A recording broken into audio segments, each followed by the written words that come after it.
Alright, hello to anyone out there who may be watching this. Whoever you are, wherever you are, whenever you're watching this, thank you for taking the time to click on the video.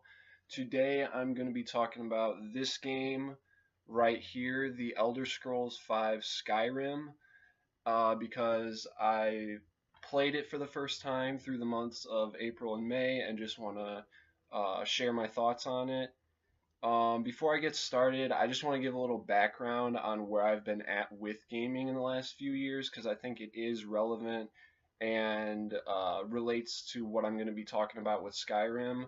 So I think you should stick around with that. But if you want to skip this section and go to me talking about the game itself, there's a time code in the description that I'll leave. So just do that. But I recommend you sticking around to hear this part. So from 2009 to 2011, about 2 or 3 times a month, I would go up to Family Video and rent a game 2 to 3 times a month.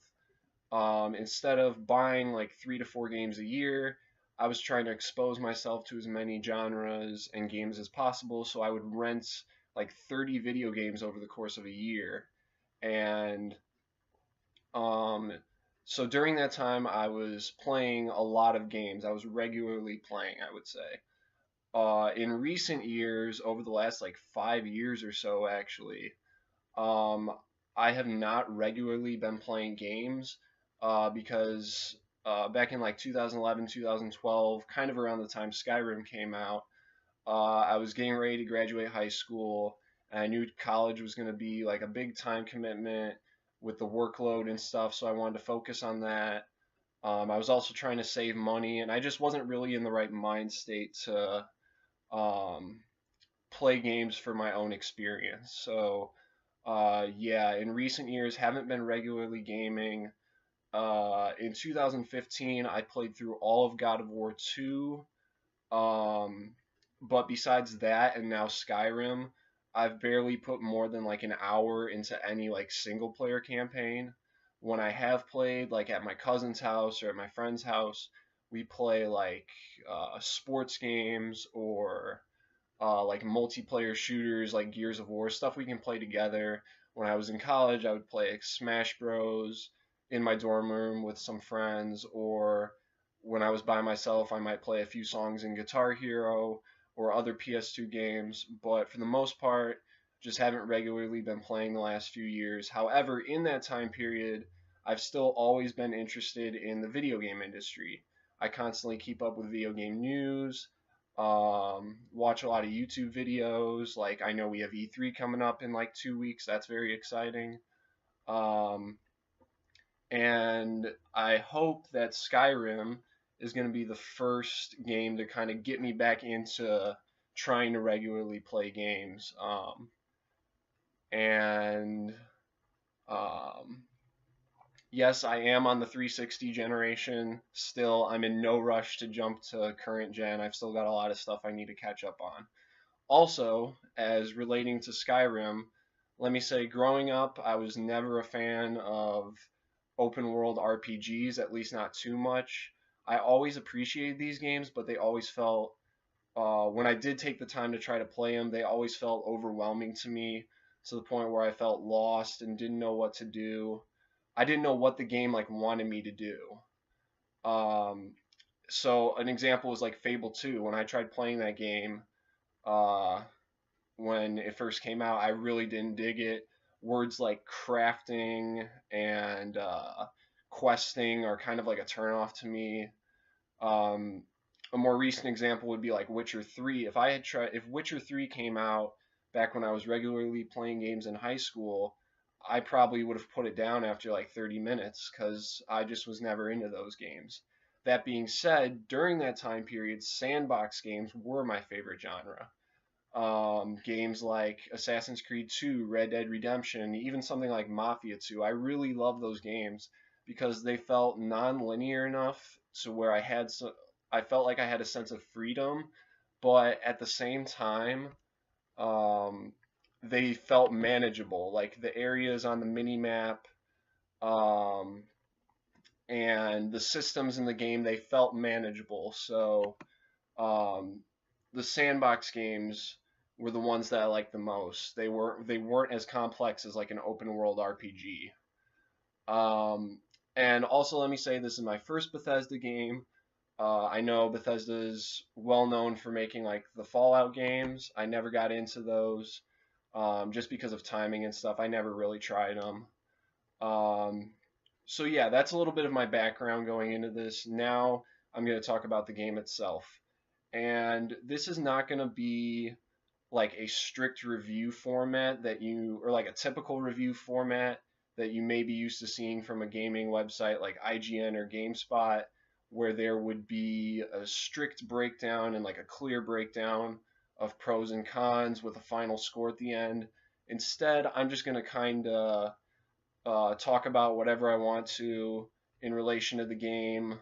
I may jump around a bit. I've got some notes on a computer here to help me out, but it's going to be more of a discussion format as opposed to like a review with a final score at the end and stuff.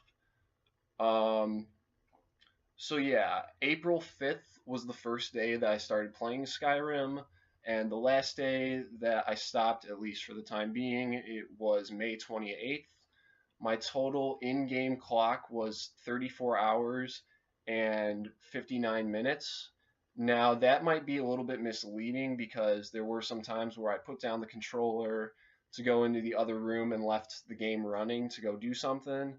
And when I first started playing the game, um, I spent a lot of time navigating the menus and trying to understand and learn how to play the game. So, for the sake of conversation, I may say, I put 30 hours into Skyrim, but the in-game clock 34 hours 59 minutes.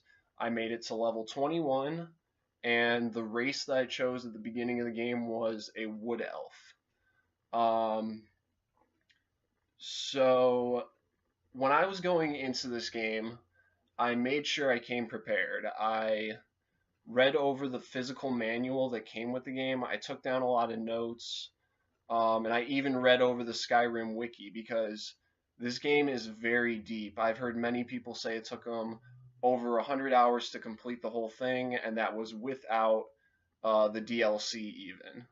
Um, so I wanted to be prepared coming into this game. And I'm not gonna lie, I feared that this game was not gonna be for me for the reasons I said so far. And I thought, okay, in order for this game to be for me, it has to satisfy at least one of two things.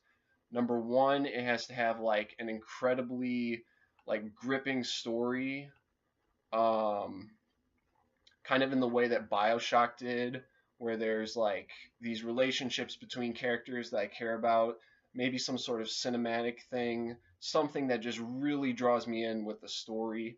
That's the first thing.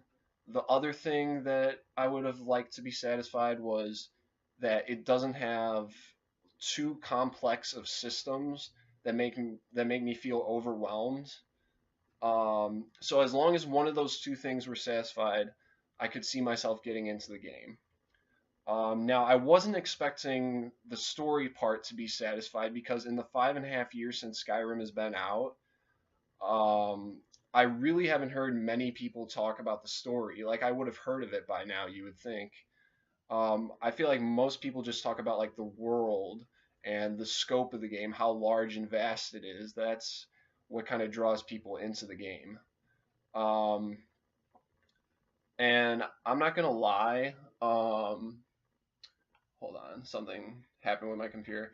I'm not gonna lie, I tried to pay attention to the story early on, but once I got caught up with all the systems, the different weapons and apparel you can have equipped, the magic, the different skill sets, once I started trying to wrap my head around all these systems, the story didn't matter much to me. I found myself skipping a lot of dialogue and ignoring the lore because I felt like focusing on that stuff would just make an already long game like even longer. At the beginning of the game, there is an opening cutscene where you're clearly supposed to have the controller down and just watch what's going on. Um, and that was kind of cool. but there was no cutscene like that since that point. It was like a 5 minute or so cutscene to kind of introduce you into the game. So um, there's that. The fact that your character has no voice acting, other characters do, but your character doesn't. And the fact that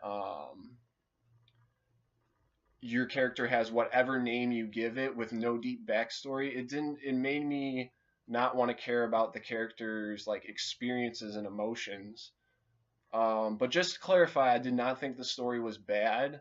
There is a lot of lore for players who want that stuff. There's hundreds of books to read, hundreds of characters to talk to, and there's even like subtle ways that you can interact with the environment that will unveil things about Skyrim's lore. It's just for me, in my experience, I didn't feel like this stuff was worth investing in order to get enjoyment out of the game. Um, so my other fear was that the game was going to have too complicated of systems to wrap my head around. And the few systems that I found really complex were related to smithing, alchemy, and enchanting, which are the three crafting skills of the game. Now, from my understanding, uh, you work on these skills by like mixing and matching different ingredients and other items, and it seems like there's a little bit of trial and error to kind of upgrade this stuff. I just didn't feel like it was worth investing in. And luckily, the game does a good job of making these things feel optional. You can still get adequate weapons and items from shopkeepers or from enemies that you kill. I just never felt the need to upgrade these skills. Again, it's for players. It is there for players who want it, though.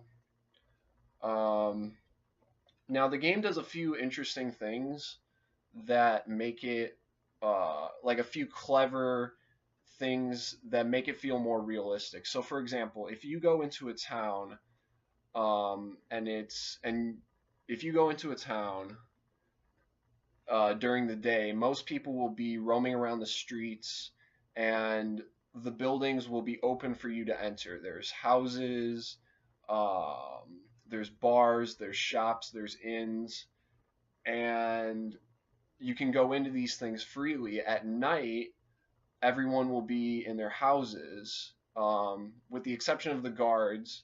But for the most part, you've got the town workers, children, uh, other civilians. They're all going to be in their houses, and depending on how late it is, they may just be sitting and relaxing, like in front of a fireplace. Or if it's like 4 o'clock in the morning, they're probably going to be asleep. And these people will have their doors locked when they're inside and it's nighttime. Now, if you really want to get in, you can try to picklock these doors, but the guards might catch you if you don't succeed. And even if you do get in, if anyone in the house is awake, they'll like try to kick you out. So that's kind of realistic. And where this plays a role a lot in the game is uh, if you have to go into a town to talk to someone, and it's nighttime when you arrive, maybe you got to the town through fast travel or just walking, you have to press the select button and choose how many hours you want time to go forward, so that it can be like morning or day, so the person will be outside so you can talk to them and start the quest. If you're trying to get into someone's house at night, I suppose you could avoid lockpicking by being in their house during the day and fast travel until it's night, when they're asleep. But I never tried that, so I'm not sure if that would work or not if you get caught. Um, Also, in RPGs, I know it's tempting to hoard items that you find, and I'm guilty of this too, especially when you go in a room and there's like dozens of items within a single room.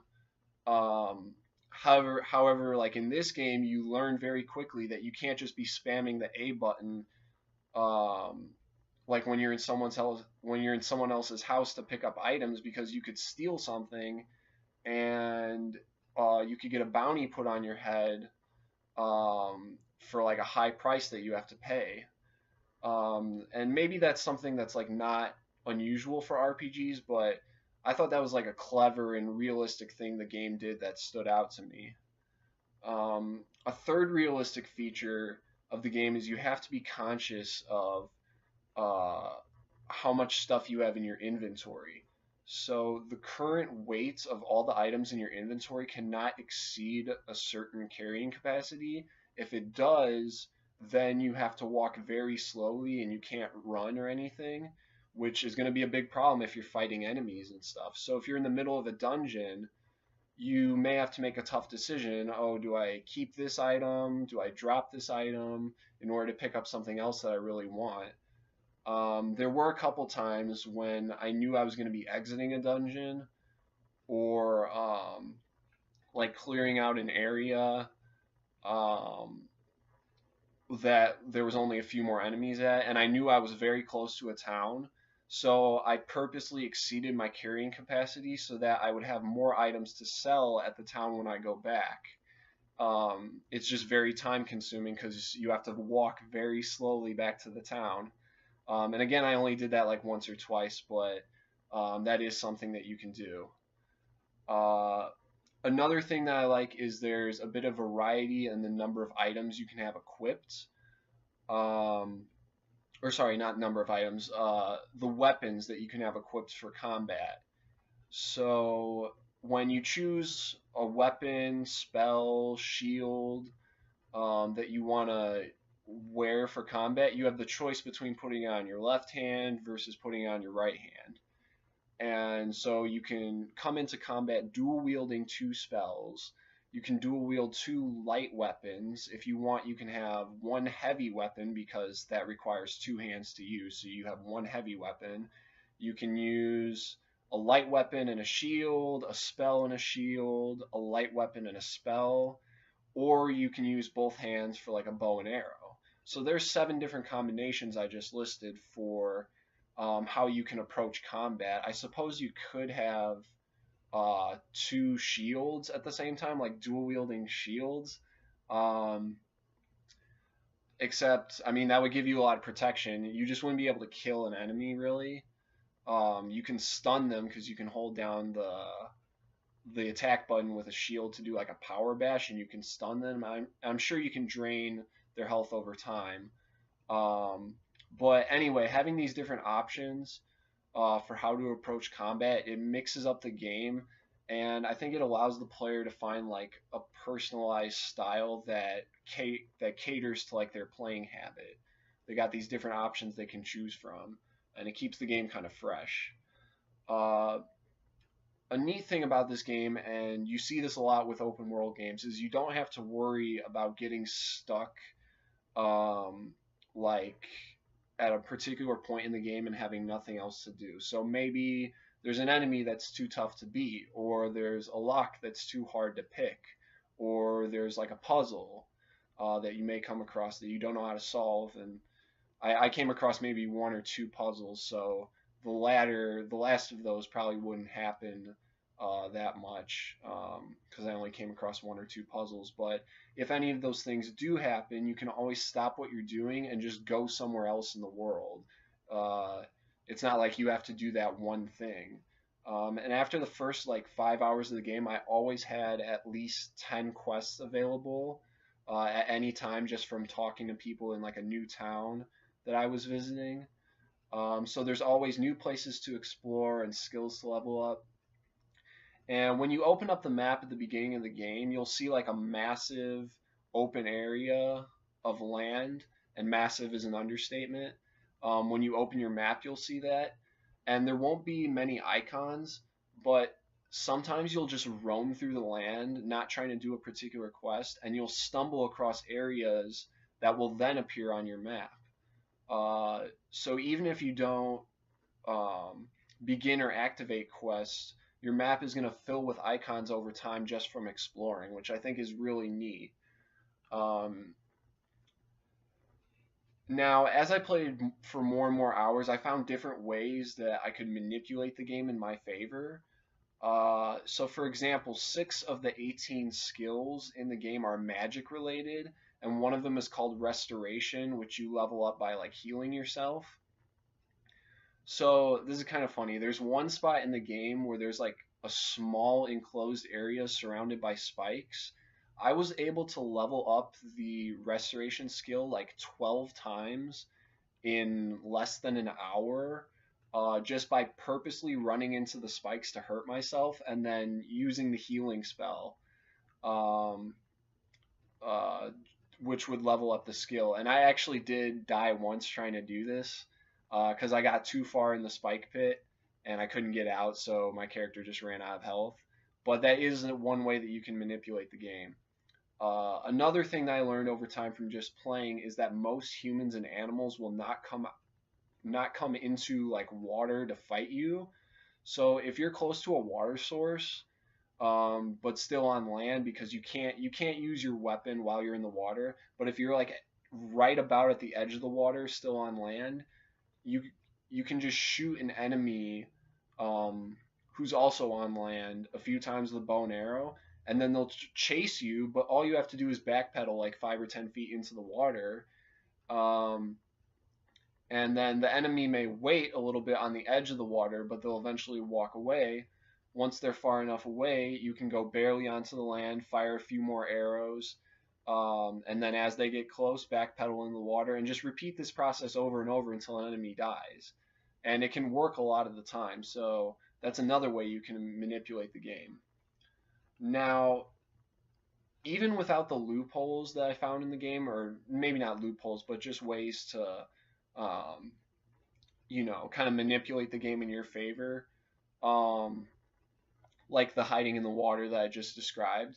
The difficulty of the combat in general does become kind of easy over time because at a certain point, like many RPGs, it just comes down to having enough items to outlast the enemy. Even if you're under leveled compared to another enemy, if you have tons of potions with you, you won't die. It might just be like a very long fight. This isn't like a hack and slash game like God of War where you have to worry about like attack combos, um, or like using the right attack combo, or even to some extent, it's not even about memorizing enemy patterns, although that is in this game. At a certain point, it really just comes a lot of times down to how much money you have so that you can buy like an insane amount of potions to survive the battle. And also, you have the ability to pause the game at any time during battle and kind of um, switch what weapons you want or spells you want on your different hands. So having that infinite amount of time to strategize how you can get out of the battle alive or beat the enemy, it makes it easier. Um, Now, I can't talk about this game without bringing up the dragons. I think I was level 5 or 6 when I accepted my first quest, or accepted a quest to fight my first dragon. But before going to the location where I knew I was going to fight the dragon, I uh, I grinded to get my character up to level 12 from like 5 or 6 because I was expecting a really hard fight. Um, it turns out it wasn't that bad that first fight, and granted, I did have a few NPCs fighting alongside me, but it still wasn't that hard. But regardless, when you're traveling across the land of Skyrim and unexpectedly you'll hear this loud music kick in, you'll hear a dragon roar, the screen will like shake a little bit, and you just look up in the sky and see this dragon just circling around for a little bit before it comes right down next to you to fight. Like that's cool even like on the 10th time that it happens. It never gets old. Um, and sometimes the dragon will just circle around in the air and just fly away if it doesn't see you or doesn't know where to land. Um, and I have to also note that the dragons in this game look a lot like the Fell Beast from Lord of the Rings. And since I just brought up Lord of the Rings, I'll also mention the fact that the town of Whiterun looks almost exactly like Edoras from Lord of the Rings. Like from the structure of the town to Dragon's Reach being at the top of the hill. Just like in Lord of the Rings, the Golden Hall is at the top of Edoras. Um, and then even like the surrounding areas with this open land that kind of has this golden wheat color with mountains in the background. It's insane how much it looks like Edoras, which I thought was kind of cool, but also like it's just eerie how similar those two things are. Moving on to bugs and glitches, which I know Bethesda games get a lot of flack for, and it's become kind of a staple of like these Fallout, Elder Scrolls games, or like bugs and glitches. My game did completely freeze maybe like 3 times, where I had to restart the console. And there were also a couple other times where I would freeze for like 5 seconds for no apparent reason, before it went back to normal. Restarting the console was kind of a pain, but luckily I didn't have to replay too much of the game because it does autosave whenever you open and close doors. And also, that's the only time there's a loading screen in the game is when you're opening like doors or going into a cave or something. So that's pretty impressive that that's the only time you see those, considering the size and the scope of the game. Uh, the game will occasionally like randomly autosave when you're out in the wild. But when this does happen, the game will stall or like freeze for a couple seconds. All in all, I would say just to make your life easier when playing this game, just manually save like every 45 minutes. That's what I did. So in case like a bug or a glitch does break your game, you can pick up where you left off.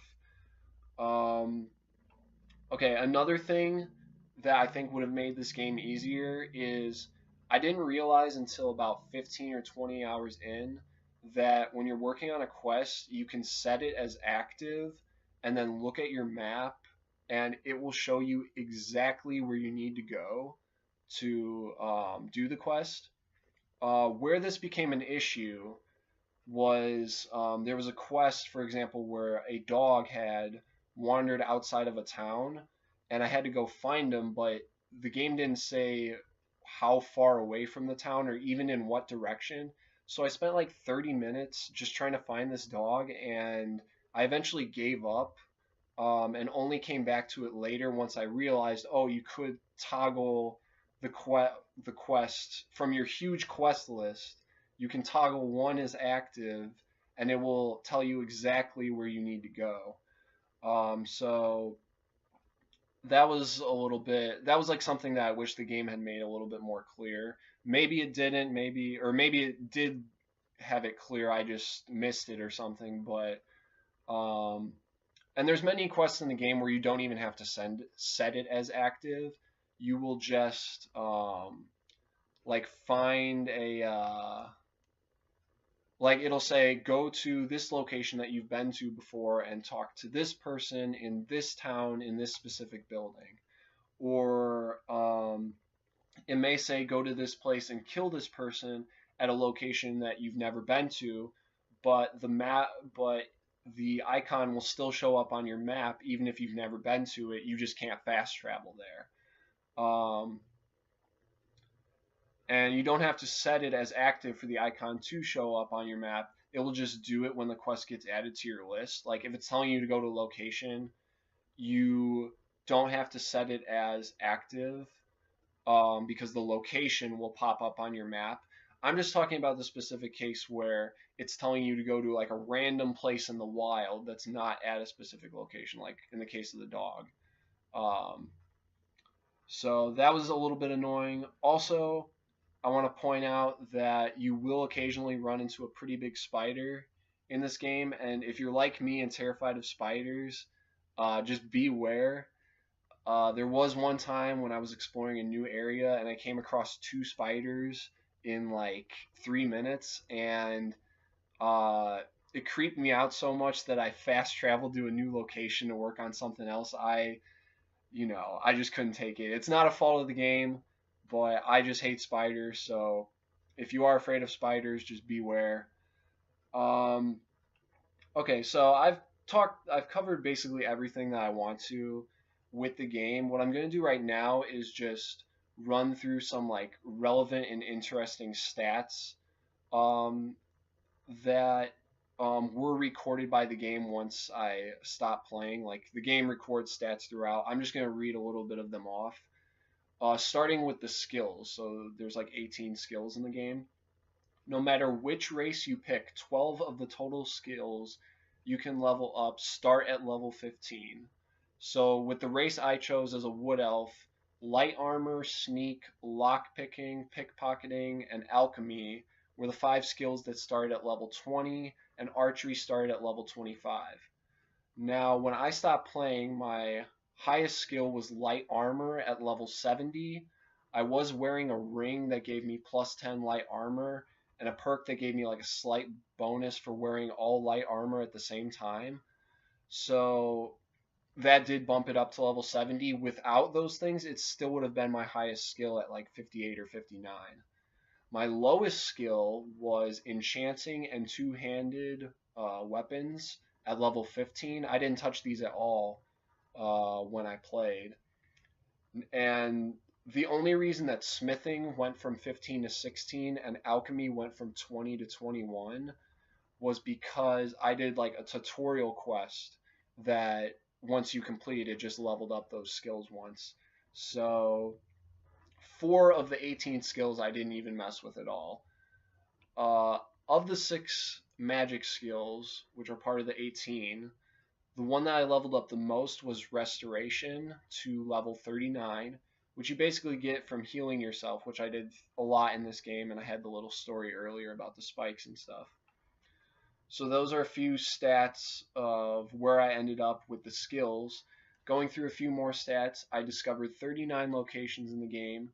I completed 15 quests, where 4 of them were main quests, 3 were side quests, and the remaining 8 were just like categorized as something else. I completed 24 miscellaneous objectives. I cleared out 11 dungeons. 66 days passed, but I only slept 23 hours in those 66 days, which is funny. So you can tell that sleeping is not really like a big part of the game. It's not beneficial in any way. The only time that I did sleep was when I had to do it for like a quest or for something in the game. Uh, in my time playing, I found 33,162 gold. The most gold I had at one time was 12,087, and currently, when I stopped playing, I had 11,630 gold. I looted 188 chests. I ate 226 pieces of food. I increased a skill 229 times. I read 48 books. 9 of those were skill books. I did not own any horses or any houses, and I did not invest in any stores. These were things that I could have afforded to do after playing the game for a while. I just didn't want to. Um, Vampire cures, 1. Now, I could go on a long tangent about how being a stage 4 vampire almost broke my game, because when you get stage 4 is the highest level of vampirism, and if you get to that point, NPCs will automatically see you as hostile, so it breaks your game because you can't talk to anyone to like start quests or anything. Everyone just wants to kill you. Um, and to cure it, you actually have to feed on the NPCs when they're sleeping. You have to sneak up and like bite their neck because you're a vampire. I didn't think that would cure your vampirism. It seems like it would make it stronger. Fortunately, there is a DLC called Dawnguard. It was the first Skyrim DLC that patches being a vampire so it doesn't like break your game. I almost stopped playing at that point because I couldn't figure it out, but I eventually did. I killed 116 people when I played. I killed 58 animals. I promise most of those animals were hostile. I wasn't going around trying to kill animals. I killed 12 creatures. I killed 70 undead. My favorite weapon was the Orcish Mace. I was doing a lot of one-handed combat with the Orcish Mace. I had 32 critical strikes, 32 sneak attacks. I learned 15 spells. My favorite spell, according to this, was Flames. My favorite school of magic was Destruction, which doesn't exactly make sense to me because I said earlier my highest my highest skill was magic, so you would think it would have my favorite school as, or sorry, my highest school was restoration, so you would think it would have my favorite school as restoration. Uh, so I'm not sure how it got destruction as my favorite, but whatever. I collected 7 dragon souls, which means I killed 7 dragons. I did not use any soul gems. I improved one weapon. I made one weapon. I improved one piece of armor, and I made 2 pieces of armor. Those 4 numbers that I just read off with the weapons and armor were all because of a tutorial smithing quest that I did. Again, I didn't really know how to go deep with this stuff. I used 127 potions. I used 2 poisons. I harvested 344 ingredients. I ate one of those ingredients. That was probably by accident. My total lifetime bounty was 2100. My largest bounty at one time was 1045. I picked 33 locks. I picked 2 pockets. I pickpocketed 6 items. I went to jail once for 7 days. I paid $55 in fines. I did not try to escape jail when I was in there. I stole 100 items. I committed 9 assaults, 2 murders, no horses stolen, and 9 trespasses. So I know that was a long list of statistics, but if you're out there and you've played Skyrim, you'll probably find those interesting. And I think it's really cool that the game does keep track of some of these statistics. So that's basically everything that I wanted to cover. I know this was a really long video. Overall, I enjoyed my time with Skyrim, but I do think a big part of that was because I prepared myself ahead of time for the game. If I tried to play this game when it came out, there was so much buzz and there was a lot of Game of the Year awards being given to this game. I think it may have influenced my opinion. So I think it was good that I let some time pass before playing this. Maybe not 5.5 years, but I eventually got to it. So better late than never. And yeah, that's basically it. Done with Skyrim, at least for now. I'm moving on to other 360 games. We'll see if I make a video about them. This game was just so big, and I had so many thoughts about it that the idea to make this video just came naturally. So if the same thing happens for the other games I'm about to play, I'll do the same. But this video's gone on long enough, so I'll wrap it up. I hope everyone out there is doing well. Have a great day, have a great week, have a great month, have a great year, have a great life. And yeah, that's it. Stay tuned for the next video. Peace out. All right, take care.